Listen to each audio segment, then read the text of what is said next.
Hello and welcome back to my YouTube channel Shikshan journey. आज हम एक बहुत इंपॉर्टेंट टॉपिक के बारे में डिस्कस करेंगे, NCF 2005। It is the most important topic according to the CTET, HTET exam, BEd exam, special education exams. तो हम इस वीडियो के अंदर इसके बारे में अच्छे से डिस्कस करेंगे, एक पॉइंट को ध्यान से पढ़ेंगे, इसके कौन से रिकमेंडेशंस दिए गए थे, किन एम्स के ऊपर इसको बनाया गया था, इसके कुछ गाइडिंग प्रिंसिपल्स भी थे, उनके बारे में भी हम डिस्कस करेंगे। So let's get start. First of all, What is the full form of NCF? So, National Curriculum Framework इसकी फुल फॉर्म होती है। एंड इन दिस वीडियो के अलावा कौन से ईयर में दिए गए हैं, तो 1975, 1988 and 2000 by NCERT in India. NCF provides the guidelines to design teaching practices, syllabi, textbooks.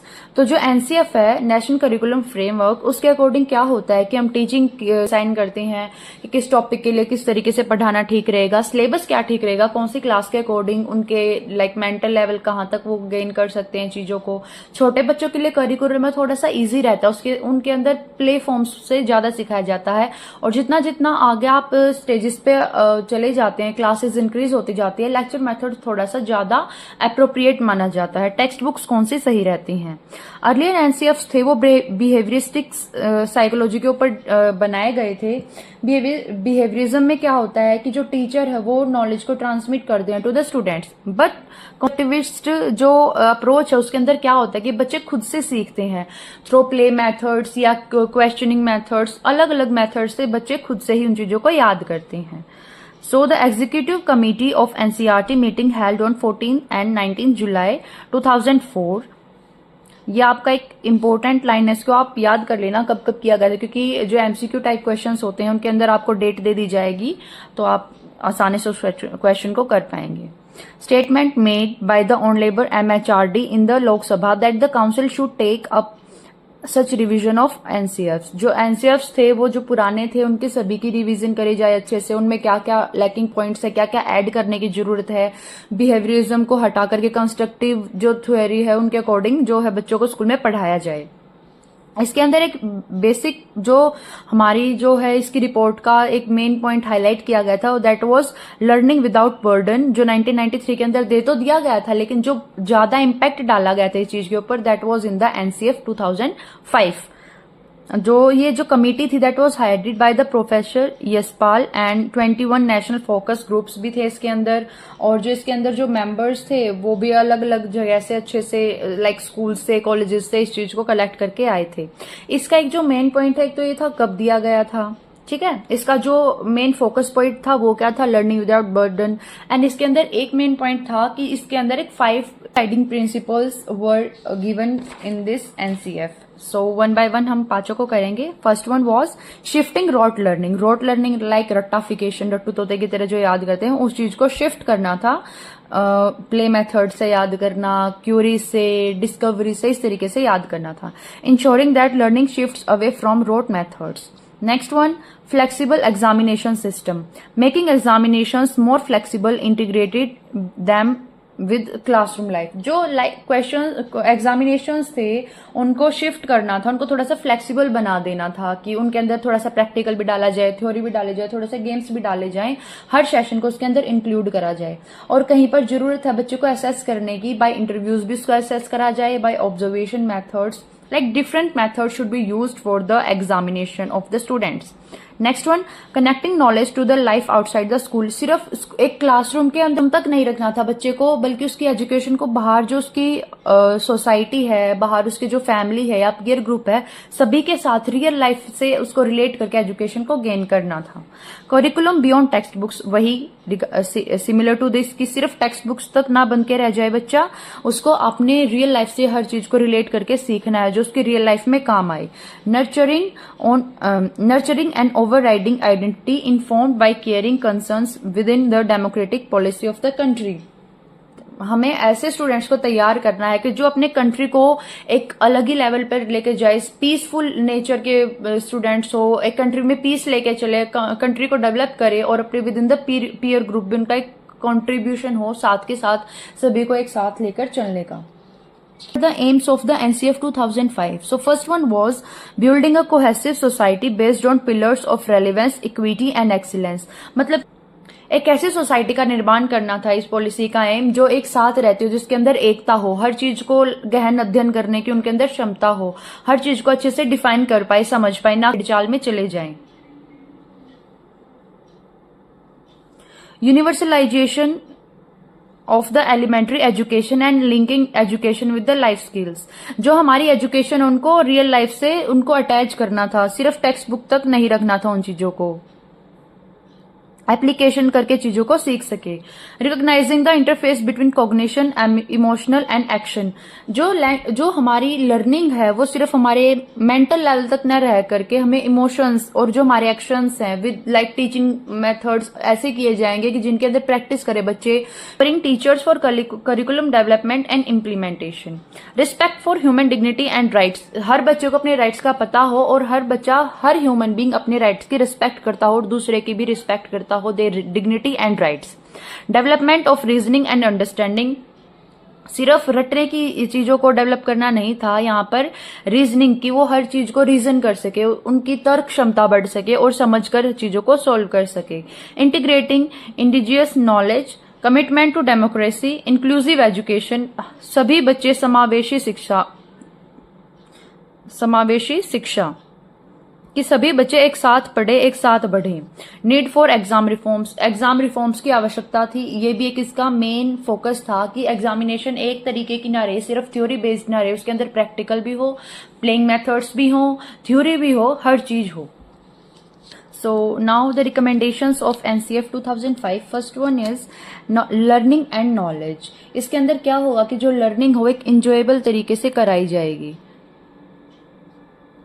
जहां पर बच्चे एक्शन से याद करेंगे। एक्शन का मतलब होता है कि उन चीजों को परफॉर्म करके उसको याद करेंगे, जिससे कि उनकी होलिस्टिक डेवलपमेंट होगी, हर प्रकार से उनका विकास होगा, इमोशनल भी, कॉग्निशन भी एंड फिजिकल भी। रियल लाइफ एक्सपीरियंसेस से वो चीजों को याद करेंगे, रियल लाइफ एक्सपीरियंसेस। तो आप ये एक मेन हेडिंग डाल के इसके अंदर like you can say enjoyable education, learning with actions and performances, holistic development, ऐसे छोटे छोटे पॉइंट लिख के उनको डिफाइन कर देंगे तो क्वेश्चन ज्यादा अट्रैक्टिव होगा, इजीली अंडरस्टैंडेबल होगा और आपको इसके अंदर बहुत अच्छे मार्क्स भी मिलेंगे। इंटीग्रेटेड अप्रोच, मतलब कि इंटीग्रेटेड अप्रोच के अंदर क्या होगा कि अलग अलग तरीके से बच्चों को पढ़ाया जाएगा। कंस्ट्रक्टिव लर्निंग के ऊपर ज्यादा फोकस करा जाएगा, ना कि बिहेवियरिस्टिक अप्रोचेस को यूज किया जाएगा। ओके, बच्चे इन्वेस्टिगेशन से याद करेंगे। जैसे किसी को कोई स्टूडेंट कोई चैप्टर है, फॉर एग्जाम्पल कि लाइक फ्लावर्स का चैप्टर है और उसके अंदर हम बच्चों को ही बोलेंगे कि जाओ आप अलग अलग तरीके के फ्लावर्स देखो, उनके पेटल्स को देखो, उनके सेपल्स को देखो, उनके लीव्स को देखो, देन उनको डिफरेंशिएट करो। वहां पर बच्चे खुद से उनको डिफरेंशिएट करेंगे, देन टीचर उनको बताएगा कि कौन से पॉइंट्स आपके सही हैं, क्या पता कुछ नए पॉइंट्स निकल करके आएगा, टीचर को भी कुछ नए पॉइंट्स का पता चलेगा। और कहीं पर कोई बच्चा मिस्टेक कर रहा है तो उसको विद प्रॉपर प्रैक्टिकल उस चीज को समझाया जाएगा। Next is need for exam reforms. Exam reforms की क्या आवश्यकता थी? जो क्वेश्चंस है उनके अंदर सिर्फ लेंथी क्वेश्चंस, जैसे सब्जेक्टिव भी हो क्वेश्चंस और कुछ ऑब्जेक्टिव भी हो। सब्जेक्टिव के अंदर तो बच्चे की जो अंडरस्टैंडिंग है उसका पता चलेगा, और ऑब्जेक्टिव के अंदर ऑब्जेक्टिव क्वेश्चंस के अंदर ये पता चलेगा कि लाइक सेम लेवल पे, सेम पेज पे बच्चा कितना क्या समझ के आ रहा है। और इसके अंदर एक जो मेन पॉइंट फोकस कराया गया था, वन साइज फिट्स ऑल, इसको हमको नेग्लेक्ट करना था कि एक हम इस थिंकिंग को लेके चलते हैं ना तो जो बच्चों की क्रिएटिविटी है ना वो खत्म हो जाती है। तो इस चीज को हमें नेग्लेक्ट करना था, इस चीज को हमें एलिमिनेट करना था ताकि क्रिएटिविटी को हमें इंक्रीज कर सके। एग्जामिनेशन रिफॉर्म्स के अंदर हम प्रैक्टिकल को ज्यादा लेकर के आए। जो बच्चे की जैसे बोर्ड क्लासेस होती है उनके अंदर बच्चे बहुत ही ज्यादा स्ट्रेस्ड रहते हैं, तो as a exam pattern set करा जाए कि जिससे बच्चों का जो है इजीली वो बच्चे रिवीजन कर सके, इजीली क्वेश्चंस को अटेम्प्ट कर सके। क्योंकि कई बार क्वेश्चन बहुत ज्यादा लेंथी हो जाता है, जो क्वेश्चन पेपर लेंथी हो जाता है तो बच्चों के पेपर छूट जाते हैं, ऑब्वियसली उनके मार्क्स कटते हैं, तो उनको इस चीज का भी स्ट्रेस रहता है। तो इस चीज का भी ध्यान रखा जाना जरूरी है कि पेपर ज्यादा लेंथी ना हो, ज्यादा इजी भी ना हो और ज्यादा डिफिकल्ट भी ना हो, मॉडरेट सा क्वेश्चन पेपर होना चाहिए ताकि हर बच्चा उस चीज को अटेम्प्ट कर पाए। Next recommendation was flexibility and assessment. सभी बच्चों को सेम तरीके से असेस करना इज नॉट राइट, तो इसके लिए हमें अलग अलग मेथड्स को यूज करना चाहिए था। साइकोलॉजिकल जो है अलग अलग मेथड्स को यूज करने हैं। फॉर ओपन बुक्स को यूज करना है, क्लास के अंदर हम टेस्ट लेते हैं तो ओपन बुक टेस्ट को यूज करें। ग्रुप वर्क्स को इनहेंस करें ताकि बच्चे ग्रुप एक्टिविटी के थ्रू कोऑर्डिनेशन और साथ में काम करना और दूसरों को लाइक उनकी लीडरशिप क्वालिटीज इंक्रीज हो या एक साथ डेवलपमेंट करने में उनको ज्यादा मजा आए। उनके हम अलग अलग तरीके से असेस करें, by interview, by observation methods etcetera. हमें जो असेसमेंट के अंदर क्या करना है, होलिस्टिक डेवलपमेंट देखनी होती है बच्चों की, तो इसके अंदर हम डिबेट्स को भी इंक्लूड कर सकते हैं कि डिबेट करा के देख लिया, डिस्कशंस को भी इनहेंस कर सकते हैं, ऑब्जेक्टिव टेस्ट भी ले सकते हैं और सब्जेक्टिव टेस्ट भी कर सकते हैं। स्कूल बेस्ड असेसमेंट के अंदर ग्रेड सिस्टम भी कर सकते हैं। तो इस तरीके से बच्चे को हम आसानी से अलग अलग एस्पेक्ट्स के अंदर उसको हम ये देख सकते हैं कि बच्चे के कहाँ पर क्या डेवलपमेंट हो रही है, कहाँ पर वो लैक कर रहा है। Next one is curricular areas and school stages. ये तो थे हम बच्चों को कैसे असेस करेंगे, एग्जामिनेशन रिफॉर्म्स क्या क्या कर सकते हैं, लर्निंग किस तरीके से करवा सकते हैं। अब हम डिस्कस करेंगे कि करिकुलम में क्या क्या हमें आवश्यकता थी, क्या क्या हम इंट्रोड्यूस कर सकते हैं और क्या क्या ठीक रहेगा। तो फर्स्ट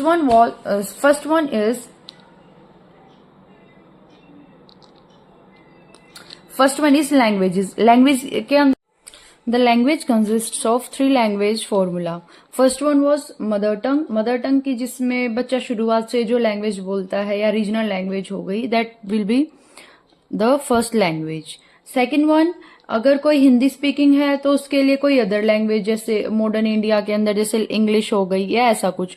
और अगर कोई दूसरी लैंग्वेजेस बोलता है, तेलुगु, तमिल या गुजराती, पंजाबी, तो उनके लिए हिंदी सेकेंड लैंग्वेज हो जाएगी।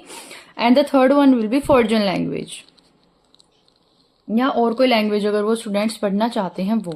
Next is mathematics. मैथमेटिक्स के अंदर क्या होता है कि स्टूडेंट्स सबसे पहले तो टीचर्स को उनका पेडागोजी का जो सब्जेक्ट है वो कराया जाएगा कि जिसके अंदर वो अलग अलग मेथड से बच्चों को पढ़ाने की कोशिश करेंगे और जो लर्नर्स हैं वो खुद की हेल्प करेंगे सिस्टमैटिक तरीके से पढ़ने की, खुद का कॉन्फिडेंस बूस्ट करने की, हर चीज को रियल लाइफ में अप्लाई करने की, जैसे प्रॉफिट लॉस, डिस्काउंट, इस तरीके के टॉपिक्स को वो इजीली अप्लाई करके सीख सकते हैं।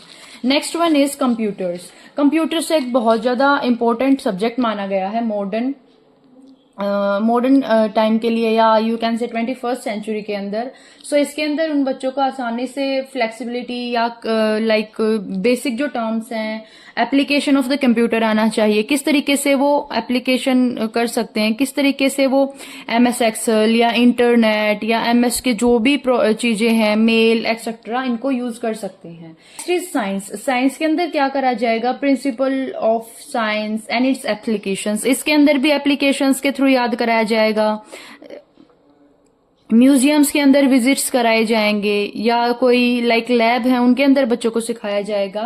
तो डेली बेसिस पे बच्चे एप्लीकेशन या अपनी सराउंडिंग से उनको अप्लाई करके सीखेंगे कि हमारी सराउंडिंग्स में क्या प्रेजेंट है, उनके जो भी प्रिंसिपल्स हैं लाइक बेसिक साइंस प्रिंसिपल्स, उनको अप्लाई करेंगे। फॉर एग्जाम्पल हमारे घर पे है, इलेक्ट्रिसिटी का है, वो किस तरीके से काम करती है, फैन है उसमें कौन सा मैकेनिज्म काम करता है, या बायोलॉजी के जो कंसेप्ट्स हैं उनको सराउंडिंग से देख के सीखेंगे। Next one is social sciences. Social sciences के अंदर पीस एजुकेशन, हमारी जो हिस्ट्री है, geography, political science, economy etcetera, इनको एक डीप वे में but not too much difficult इस तरीके से पढ़ाया जाएगा कि बच्चे अपने जो एंशियंट टाइम से लेकर के आज तक जो भी चेंजेस आए हैं, किस तरीके के मेथड्स को यूज किया गया है डेवलपमेंट के लिए, उनको पढ़ सकेंगे। आर्ट एजुकेशन के अंदर हमारा जो भी बच्चे कैलीग्राफी करते हैं या क्राफ्ट्स आते हैं उन चीजों को सिखाया जाएगा। Health and physical education, it is most important क्योंकि सबसे पहले खुद की हेल्थ का सही होना जरूरी होता है, इसीलिए हेल्थ एंड फिजिकल एजुकेशन को प्रमोट किया गया। इसके अंदर हमने NSS बनाया, एनएसएस बनाया, एनसीसी बनाया, रेड क्रॉस जैसे संस्थाएं बनाई, और लाइक स्पेशल एक गेम पीरियड होगा स्कूल में बच्चों के लिए जिसके अंदर वो फिजिकल एक्टिविटीज कर सकेंगे, गेम्स खेल सकेंगे। Study of peace for the society, country के में शांति बनाए रखने के लिए, एकता और अखंडता को बनाए रखने के लिए, थ्रू आउट द ग्लोब, पूरी वर्ल्ड में अपना एक अच्छा कॉन्टैक्ट रखने के लिए, एक शांति स्थापना करने के लिए। वर्क एंड एजुकेशन, इसके अंदर जो कि है उनको एक एप्लीकेशन और एक लाइक इंटर्नशिप्स के तरीके से पढ़ाया जाएगा। स्कूल एंड क्लासरूम एनवायरनमेंट, इसके अंदर जो क्लासरूम्स है वो एयरी होंगे, बहुत बड़े बड़े मतलब बड़े से होंगे, वाइड होंगे, सिटिंग अरेंजमेंट्स अच्छी होंगी, और जो लाइक सभी बच्चों को इंक्लूसिवली लेकर चलेंगे तो उनके अकॉर्डिंग अलग से रैंप्स, लिफ्ट्स एक्सेट्रा लगाई जाएंगी। लैब होंगे, कंप्यूटर लैब, साइंस लैब, और अलग अलग सब्जेक्ट्स के लिए, मैथमेटिक्स के लिए लैब, मतलब कि बच्चों को हर चीज में, हर सब्जेक्ट में प्रैक्टिकल और थ्योरी नॉलेज साथ साथ दी जाएगी और उनको एप्लीकेशन के थ्रू याद कराया जाएगा। तो ये हमने इसकी रिकमेंडेशंस को पढ़ा है। अब हम इसके कुछ मेरिट्स या इंपॉर्टेंस के बारे में पढ़ेंगे। तो first one was for entire system, ये जो अप्रोच थी उसके रिकमेंडेशंस थी वो सभी एंटायर सिस्टम के लिए थी, कंप्लीटली थी। तो it's approaches system, entire system मतलब करिकुलम डेवलपमेंट के लिए भी, स्टूडेंट डेवलपमेंट के लिए भी, एंड टीचर ट्रेनिंग भी इसके अंदर कराई जाएगी।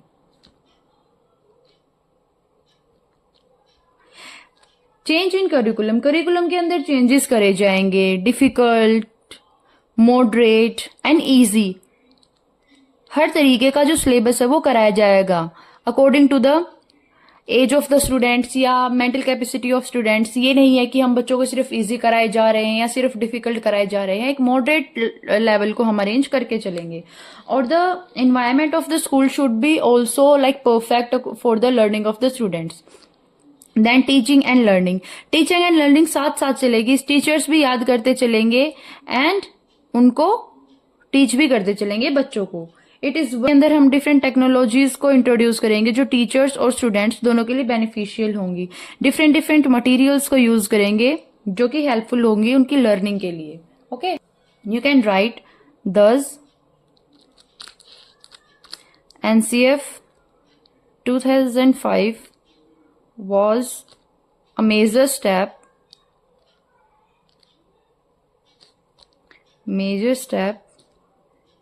in the field of education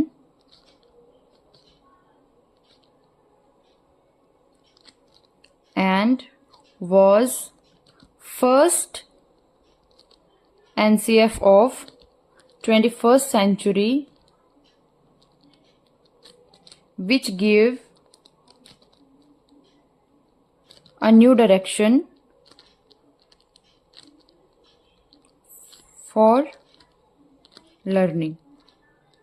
या आप और कुछ इंक्लूड करना चाहते तो आप वो भी इंक्लूड कर सकते हैं। आई होप आपके सभी पॉइंट्स क्लियर हुए हैं और आप इसको थोड़ा सा हर चीज को एक एक पॉइंट है इसके जो रिकमेंडेशंस हैं या गाइडिंग प्रिंसिपल है उनको पॉइंट वाइज अच्छे से याद करना, क्योंकि एमसीक्यू में फॉर एग्जांपल इसके 5 गाइडिंग प्रिंसिपल हैं, उनमें से 3 को डाल देंगे, एक गलत पॉइंट लिख देंगे, देन आपको पूछ लेंगे कि कौन सा रिकमेंडेशन या गाइडिंग प्रिंसिपल नहीं है। तो इस तरीके से आप इस चीज को अच्छे से याद करना। Thank you for watching the video. Like the video and subscribe my channel. See you in the next one.